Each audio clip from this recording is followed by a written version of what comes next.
The PTS is live with a lot of changes, including a new hotfix, but that's not the only matter I have for you today, that's for sure. It's news time. Hello everyone, welcome back to another Fallout 76 video. I'm back with another batch of news. This time I will start with a set of media articles where Bethesda admits there was very little they didn't screw up. Ouch, that's a huge statement. I will also talk about future Bethesda games. Some will inevitably become Xbox exclusives. After this, I will go over the recent public test server patch, which includes a bunch of major and important bug fixes. I will also talk about the Season 3 ending, new map markers, the community event live for this weekend, and more. So without any further delays, let's crack into it. Let's begin with some spicy news featured at PC Gamer last week, where Todd finally confessed that Bethesda screwed up big time with the Fallout 76 release. It only took them over 2 years to come public with this sort of statement. Hey, better late than never, right? Anyway, Howard now admits that 76 was very buggy at release, and that code, there was very little they didn't screw up. I can say I disagree on this one. I still remember that shocking bug at release where the client forced us players to download the game twice, among server errors popping up all the time in the first release days. Let's not even go over the quest, bugs, and such. It was a dreadful release, and Bethesda did upset a lot of people. I think the fact that Bethesda's director came forward to admit such a huge mistake is a very meaningful action.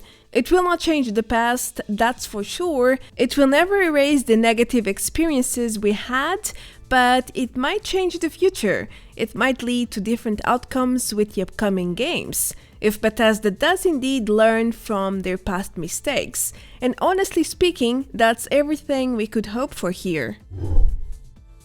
In this same article by PC Gamer, the link is right below the video by the way, in case you want to check it out, Todd also talked shortly about how Microsoft can and should be able to prevent disastrous releases like 76 from happening ever again. Bethesda is now under Microsoft's wings, which means they now have access to way more resources and tools to create and deliver better games, which obviously extends to every stage of game developing. As such, Howard believes that Microsoft will allow Bethesda to beta test new games and possibly even enable public betas under the Game Pass ecosystem. Logically, such measures would highly contribute to a more stable and consistent release, but I guess only time will tell how much Microsoft is willing to influence and/or improve Bethesda's existing workflow and management. For now, we know that Bethesda will run semi-independently, so it's hard to believe such drastic changes will materialize anytime soon. Corporate transitions hardly ever deliver quick or drastic changes. Instead, the changes are slow and paced. They happen progressively. Eventually, they do happen. So, in the end, it's all a matter of time, really. Alright, the next point is not necessarily new anymore, but since I didn't cover it yet, here's a short notice about how Bethesda's upcoming titles might end up as Xbox exclusives. First of all, Bethesda sent a mass email in the past couple of days to announce their titles are now live on Microsoft's Game Pass.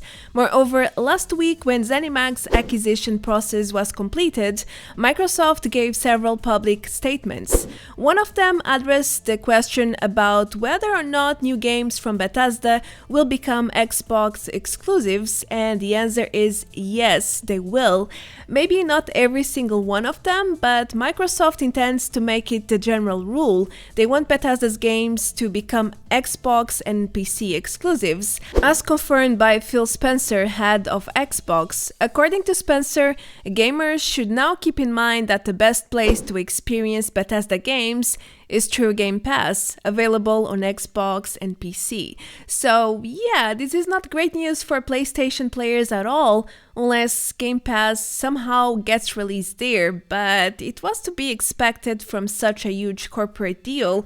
Moreover, rumors are starting to emerge about how Starfield will be the very first Microsoft's exclusive title from Bethesda, which, to be honest with you, is most likely going to happen. Maybe that's why they have been so reserved and silent about Starfield so far. Well, let's wait and find out. Moving on, what about Season 3? When is it ending after all? Well, last week Bethesda announced that Season 4 will start on April 27, which kinda suggests Season 3 will end on the same exact day, just like it happened last time. Season 2 ended on December 15 and Season 3 started right away on the same exact date. A few days ago, a community manager confirmed Season 3 is not ending yet. It got extended from the typical 2 months and a half duration. The same comment said we will get noticed in advance before it ends, which makes it clear Season 3 is going to be live a bit longer. Now, I couldn't find an announcement specifying that Season 3 is scheduled to end on April 27, but the Fallout Wiki already updated their page, so they either know more than me here, or they are making the same type of assumption I did earlier. Either way, that's most likely when Season 3 will come to an end, so if you are late, keep on grinding and you will surely finish in time. Now, let's talk about the public test server, shall we? Yesterday, Bethesda released a hotfix patch to put an end to recent heavy bugs which were severely impacting the gameplay, such as the supposedly vampire and medics nerf. I refuse to talk about it so far because it was not an intended change, it was a heavy bug in the hit system, and as such, it was to be expected that Bethesda would release a fix sooner rather than later. The problem is quite complex, but to make it simple, I will refer to the explanation posted by the data miner Mapex. Basically, on-hit effects stopped stacking or even working. They became able to trigger only once per attack instead of hit, as it's supposed to be. Note that each attack can include multiple hits, such as a shotgun hit or any weapon with the explosive effect. As a result of this hit stack bug, many hit-dependent perks stop working, such as friendly fire, dodgy, electric absorption, and so many others. In fact, a few legendary effects were also affected, such as Furious, Medic, and Vampires. These legendary effects stopped stacking and started triggering only once per attack instead of once per hit as usual, which obviously appeared to be a drastic nerf at the start. Here's a short test comparison done by Johnny EC, showing how drastic a vampire's handmaid was affected. On the PTS servers, the healing effect from vampire was reduced to half or even less, which is why some players were really upset and believed this was a damage nerf. But fear not, this was just a nasty bug. It was never intended. In fact, it seems to be fixed now. I did a few tests today and, for example, my vampire minigun is healing just as fast as in the official servers. My explosive shotgun is also behaving normally. Well, the vampire one at least. I also tested my medic's Crusader pistol and it was healing me as per usual. Now, I cannot confirm everything is fixed 100% just yet, but things surely improved. When it comes to perks, my friendly fire is once again triggering and I can heal friendly targets normally. Taking one for the team is also working once again with the hit bug. It was not working at all before the hotfix, at least for me, but I found a perk that is not working still, dodgy. This one is refusing to work on my end. In this test, I stood still for minutes and as you can see, my stamina bar is also full. And there are no dodgy alerts. My Ricochet and Serendipity perks kept triggering all the time, but dodgy, nope, not even once. So I do believe the hit bug is not fully fixed yet, but at least things are close to normal now. Moving forward, Bethesda fixed several other concerning issues, such as the camp budget bar, which was decreasing every time you would access the building bar. Yeah, that's a pretty weird one, isn't it? It appeared to be a merely visual bug, but still very, very weird. Now, they also fixed an issue with protectrons, which was resulting in a lot of secondary problems, such as silo control sheaves not executing their paths. They would just walk in circles around themselves, like here, preventing any nukes from being launched. Yeah, it was impossible. I tried myself and I couldn't progress. But there's a lot more to fix. Players are now getting stuck after leaving a workbench, quite often actually, and even treasure hunters are going through the environment or spawning inside of it. I'm serious, I found 2 of them this way just in 1 hour. Actually, yesterday I went as far as killing a bugged one and he dropped no pale, only a legendary and some meat as you can see. Ay, caramba, it seems like Bethesda managed to break hunters too, which were working perfectly fine in the latest edition of the event. Apparently not anymore. Anyway, let's hope more patches like this one will keep coming our way, because we really need more bug fixes, that's for sure. Talking about bugs and issues, Bethesda is making some sort of inventory for new and emerging bugs on the PTS. There is a full page already, and as far as I noticed, they are only adding the critical or most severe issues to the list. Now, this is the very first time they share such listing with the public, so I can only assume this is a positive change, especially because some of these issues have already been addressed with the latest PTS Hotfix patch. There's a lot more work to be done here, and a lot more bugs should make it to this list during the next couple of weeks, but this is definitely great news. It could mean they are getting better organized or even listening more to player feedback. As such, if you're on PC and would like to help, don't forget to report all the new issues and bugs you come across. I'm leaving the official forums link below the video for quick access, so if you want, check it out. The next point is about map markers. As you probably know already, Update 26 is introducing new features, and one of them is camp slots. With dozens of new icons for you to choose from.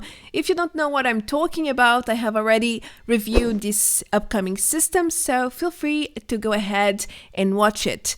But besides all of these new icons live on the public test server right now, there are many other map markers that are not even live anywhere. There are also some which are live but not accessible to players yet, so this clearly means we are deemed to see even more map markers in the future. At least Bethesda has plenty to work with for the time being. They don't have to create new ones for now. I mean, they can just bring these unused marks into the world and pretend they are all brand new, which wouldn't be a lie. They might be old in the game files, but they are brand new to players, so why not? As per usual every week, there is a community event starting this Thursday, March 18, and ending on Monday, March 22. By the time this video goes live, this event should be live as well. This time we have another mystery pick at the Purveyor.